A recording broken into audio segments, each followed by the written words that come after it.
What do you consider to be the greatest Formula 1 game ever made? Do you believe it's the old F1 games that was made on the PS1 or even the PS2? Maybe Formula 1 97, Formula 1 2002 or 2003, or even F1 Championship Edition? Do you think it's F1 2010? First proper F1 game on then, the modern generation consoles, the updated graphics, the live the life stigma, and just the game that kicked it all off?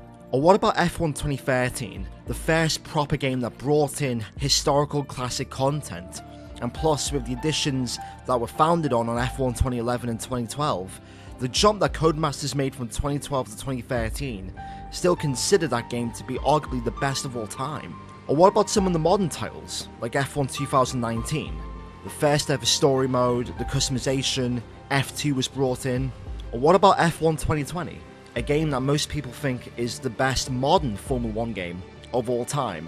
Arguably the best handling, the last game with classic cars, and just from a gameplay perspective, the best F1 game of all time. But enough about past games, let's talk about the future. Let's talk about F1 24. Even though we're 6 months into F1 23, I think we can all unanimously agree that there's still a lot of things that EA Sports and Codemasters can add into next year's F1 game to make F1 24 one of, if not the greatest Formula 1 game of all time. So after doing 20-25 minutes of thinking and just doing my research, I've came up with 10 ways that F1 24 can be the best F1 game of all time. Before we start, if there's any ideas that you have in your mind that are not talked about in this video, please leave them down in the comments below, and hopefully we can reach to Codemasters and the EA team to talk about next year's game, because we are nearly in the middle of the 2020 decade, and the F1 game is still behind other sports games when it comes to certain modes and features. So let's do this. Alright, first idea when it comes to F1 24 next year, more customizable race options. So what I mean by that is pretty much race length and also tyre wear. In F1 23 you're only given around about 5 options as far as 3 laps, 5 laps, 25 laps, 25%, 35%, 50% and 100%. Why can't we have a percentage slider when it comes to race length? So for example, let's say if we wanted a 67% race length, or a 60% race length, or a 55% race length, or a 15% race length. Why can't we fully adjust the race length, by a percentage slider? And it's same with the tyre wear. I think I said this in my F1 2020 wishlist video that I did years ago. I'll leave that in the cards in the video, but what I mean by that is, there's a slider, and the slider depends on left and right movement. So, let's say, for example, you move the slider to the left. The left side is the minus, right side is plus. You move that tyre wear slider to the full left-hand side, minus 100%, then the tyres will act like it's 2005, where they will barely go off and they're built to last the entire race, meaning that you won't have to make one pit stop. However, if you go the other way, and it's plus 100%, then it'll be like F1 2013 all over again, where you're going to have to make 3 or even 4 stops in a race. I honestly believe that if we have this customizable feature to change a race length with a slider, and not just a race length, but a tyre wear slider, where we can fully customize the length of a race and how long or how short the tyre wear goes, depending on the setup, I think that makes more fun and more intrigue for our races. So ideas 2, 3 and 4 are all based on the customization in F1 24, and I think when it comes to the customization in the F1 games, they are so behind other sports titles like the old FIFA titles, like the NHL titles, EA UFC, NBA 2K. You can customize so much more in those games than you can with these games. And I don't understand why we can't just go all out as to what we can customize. And I feel like every single year they've been taking little steps forward. Obviously with F1 2019 we had that our own multiplayer car. In F1 2020 we had the My Team car with the customizable liveries, but we can't customize our logos, or we can't have full placement of our logos. So idea number 2, full logo customization as far as the logo size, logo placement, and the fact that we can upload our own logos from a server. Now, what I mean by that is this: if you played the NBA 2K24 basketball game, you know exactly what I'm talking about when I say this. In NBA 2K24, you can upload your own images from Photoshop or JPEGs or PNGs, and you can upload them onto that server, and you can use those images on your own courts, you know, for your own My Team and stuff, and your own My NBA leagues. And that is one of the best things that I've ever seen in any sports games. The fact that you can upload your own images and pretty much put them onto a server and then download that image from that server to the game, and then you can use that image however you want on your court or something. The way it would work, it would be the exact same way. You'd upload an image, which, you know, if it's an F1 image or a Pirelli image or a Ford image, whatever, upload it onto the server, go onto the game. Obviously you have to be logged in on the website, of course. Log into the game, and then hopefully the game recognizes that you uploaded a PNG image. Download that PNG image, and then you can use that image that you've just uploaded onto your car in any way, shape or form. And as far as the placement of the logo, I'm not talking give us more slots.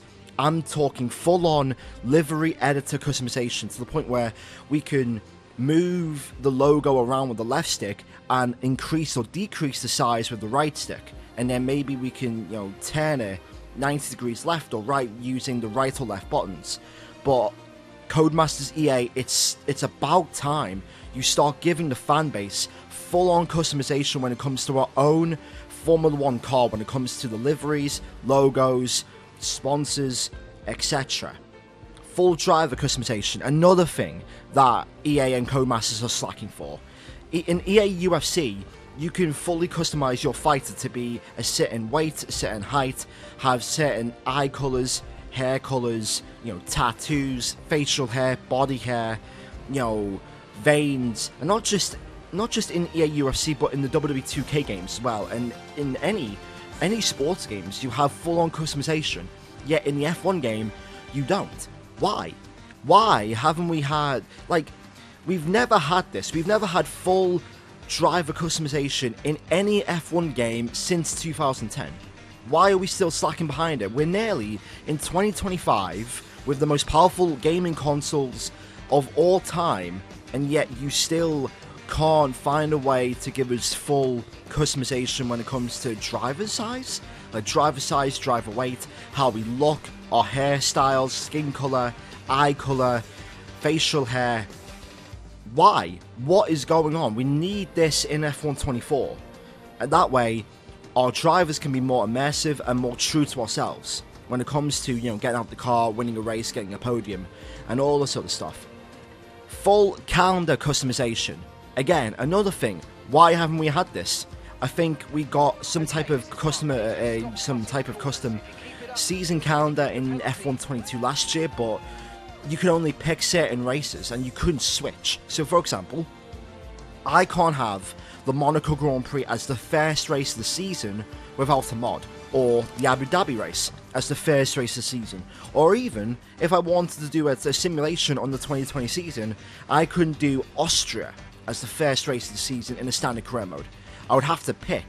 So, like, if I wanted Australia, I would have to miss out Bahrain, China, Spain, Monaco, Canada, Silverstone, all those other stuff. You have to pick them in order. So, what I want for F1 24 is full-on customization, not just, you know, the race, like what race tracks we go to, but how many. Instead of giving us the free slots as far as a full 16, 10, how about you give us an option to do a 17 race, an 18 race, an 11 race, a 12 race. Give us the same thing you give us in Grand Prix mode in career. So when you're starting a new season, you get brought to the menu where you select what tracks you want to race on.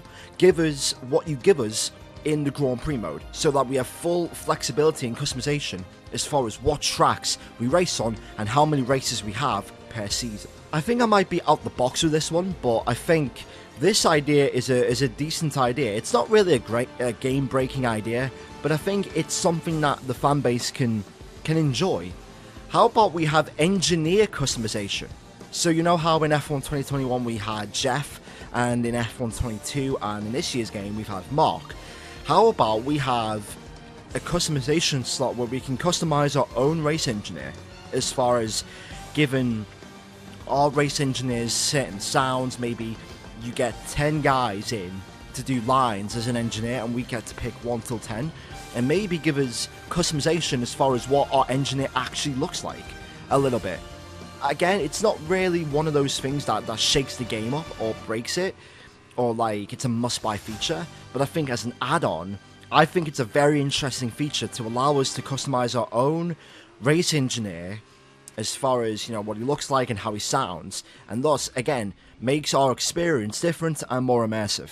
Idea number 5 for F1 24, bring back press conferences. So, in F1 2010, after you got a podium, or you won a race, you would be in first person walking to the press conference. That is one of the best things I've ever seen in any F1 game, because it was literally live the life. You are doing what the real life Formula 1 drivers are doing, and doing these press conferences. And when I say press conferences, I don't mean do what you did in F1 2019 with Claire or whoever the hell it was. Do it the proper way. You've got Will Buxton, you know, you've got all these, you know, reporters. Give us a cutscene where it's us and we're in first person again, and we're sitting next to, I don't know, Lando Norris, Valtteri Bottas, Lewis Hamilton, Max Verstappen, and maybe, I don't know who. I don't know, maybe Pierre Gasly or something, I don't know. But that idea of bringing back press conferences, why did you take it out? Why was that feature removed from F1 2010? I don't know. Again, it's another thing where if you want the experience to be more immersive, bring this mode back. For my team career modes, driver career modes, the career mode immersion, if you bring this back, would be so much better. Idea number 6 that pretty much links to the press conferences, give us more paddock interaction. So again, F1 2010, another example. The main menu of F1 2010, one of the best main menus in video game history, where you are literally in the paddock. Like, you know, pretty much you have the massive trucks and you have your own facility home, and you can choose between the modes. And even in the career mode in F1 2010, you can choose what you want to do next. You can talk to your agent, you can have interviews, you can do customizable stuff, and you can go to the next session. Again, why can't you do this for F1 24? And they even did it for F1 2011, but it wasn't as immersive in 2011. Obviously they had the paddock vibe, but instead of going from Grand Prix mode to time trial, and the time trial was in the paddock area, it was just one massive box, and the background was the paddock. So if you're gonna do it like you did in F1 2010, where you're in the paddock, it's first person, and you can choose what you want to do between Grand Prix mode, time trial, career mode, online, settings, etc, etc. I don't know, again, why have you taken some of these options out when you didn't need to? Idea number 7, bring back historic content. I'm not kidding you when I say this, no one, and I mean no one, has touched the supercars ever since they made their way last year. No one. No one cares about supercars, no one wants to drive a supercar. Look, the way I see it is this: if I wanted to drive a supercar, I'd play Forza Motorsport, not F1. There's a reason why we play the F1 game, to drive the F1 cars, to drive the F2 cars, to drive historic F1 cars. Why did you take the historic content out? Why? Why? Was it because no one was really touching it? Look, the bottom line is this: people much rather would be driving historic content and historic cars than ever touching supercars. And I'm not just talking about historic cars like you did in F1 2017 with the 04 Ferrari and the 1992 Williams and Senna's McLaren, and then eventually you brought in the Brawn, and then the 2010 cars, and then Michael Schumacher's cars in F1 2020. I'm talking historic tracks as well. If you can do all this stuff with the DLC like you did in F1 2021 and bring, Imola, Jeddah, and also Portimao, into F1 2021 as DLC, in-game DLC. I'm sure you can do the same thing with this. And I'll talk about the paddock pass in a later video, because my idea as to how you can fix the paddock pass for F1 24, I think a video needs to be made, because the paddock pass on this game has been trash, and what I have as far as an idea for the paddock pass in F1 24 could really work as far as the historic content. But give us, when it comes to the historic content, don't just give us like 20 cars from, let's say, 1989 to 2010. Give us 3 seasons where we have more than 5 or 6 cars from that season. So for example, take, the 2005 season, the last season of the V10s. Give us the Renault, McLaren, Ferrari, BAR, and the Jordan. And maybe one more car. I don't know what car. Williams, for example. 2010, you already have the McLaren, Ferrari, and the Red Bull. Why can't you give us the Mercedes, the first Mercedes of the 2010s, and also the Renault? That's already 5 cars in that season. And if you wanted to, maybe give us F1 2014 again. I think now we're 10 years on from the first season of the V6s. Maybe these cars are now classed as historic. I don't know, to be fair. I don't really think many people would be bothered to drive an F1 2014 car. Or maybe give us, a 1990s car. 1990s cars. Or something. Let's take, I don't know, the 1997 season. Maybe give us the Williams, Ferrari, the first McLaren Mercedes, Jordan, I think, and one more team. I don't know who. But you know what I mean? Don't give us like these random cars, like 15 random cars from 1991 to 2010. Give us, specific seasons, and you give us 5 cars to the point where we can have an actual league, if you will, with these cars. And as far as the tracks are concerned, bring back the classic tracks. So Istanbul, Nürburgring, we raced there. Formula 1 raced in Istanbul in 2021. Why isn't Istanbul in the game?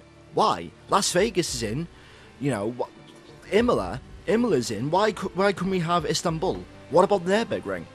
Bring that back. Hockenheim, that was apparently talked about in F1 22, and yet, that never came to be, and it was a false.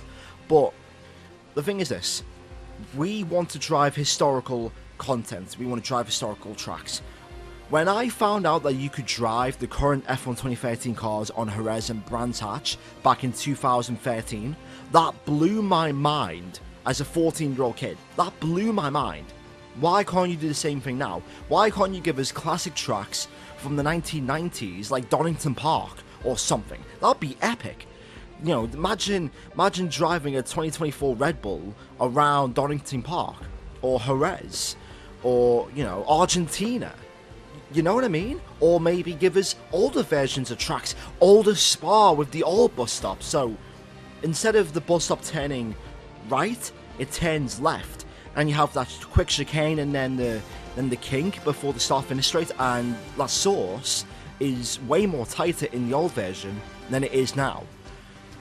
There's so many options that you can give us when it comes to historical content, historical cars, historical tracks, and how you can integrate them into F1 2024. And I really feel like if you do this right, if you bring back historical content back and you do it the right way, I feel like you'll see a massive rise in player base. Idea number 8, another add-on idea, team orders in the FMV.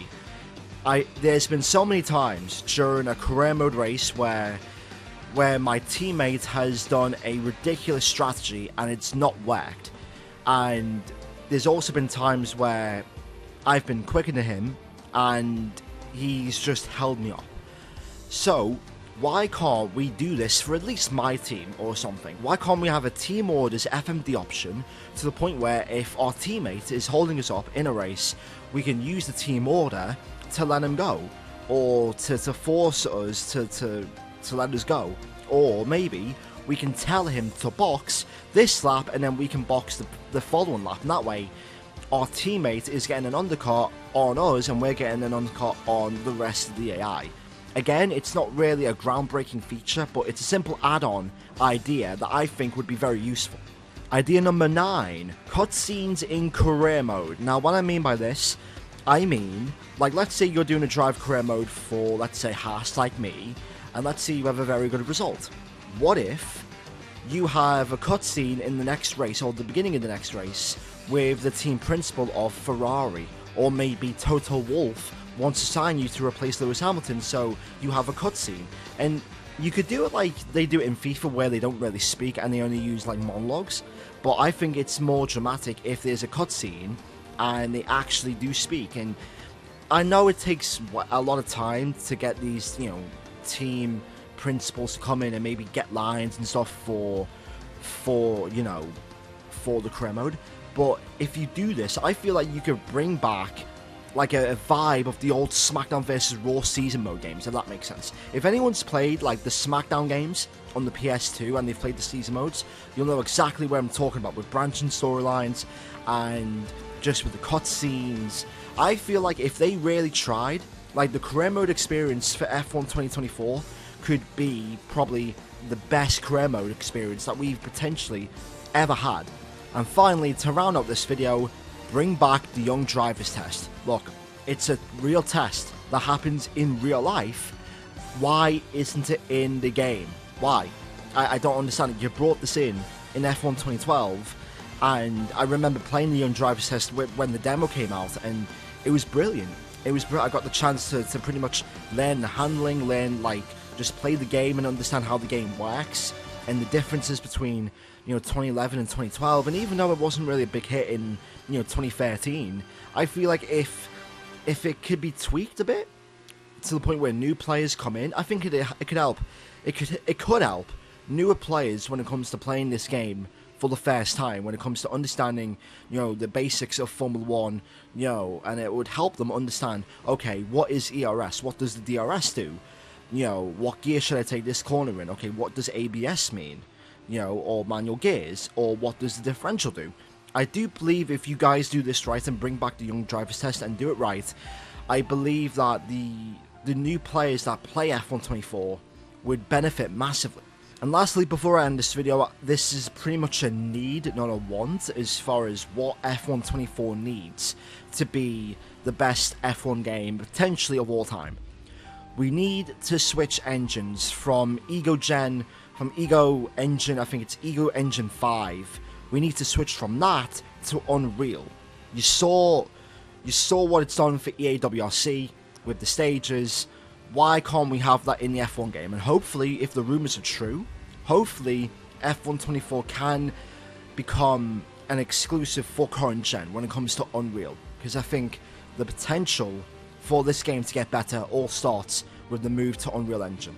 I think if we move to a different engine for this generation, I feel like that is the right move to go. And I think this game does look outdated compared to like F1 2018 and 19. Like if you compare, you know, a picture, an onboard from F1 2019 to F1 23, I do believe there are some similar things that you can say about the two pictures. And I think that is why we need to switch from the outdated Ego Engine to a more modern version of Unreal Engine. The same as EAWRC. If it's in EAWRC, why can't it be in the F1 game? So, I don't know. I guess, I don't know why you're on Ego Engine. Maybe it's more easier or something, easier to understand, easier to run. I don't know, but we need to move to Unreal. And hopefully, if the leaks are right, hopefully we will get that news when the news drops in April. But that is that for this wish list for F1 24, and if you want to know why I've been speaking of these ideas for so long, then you can click on the top video to take you to the F1 2020 wish list, where I've been speaking about these ideas for the last 3 years. However, if you want to see some more modern content, then click the playlist down below, and pretty much that'll take you to the Haas to Glory, the series that I've been doing ever since the game came out. Thanks for watching, leave a like, share, comment and subscribe for more F1 gaming content, and I'll see you all in the next video.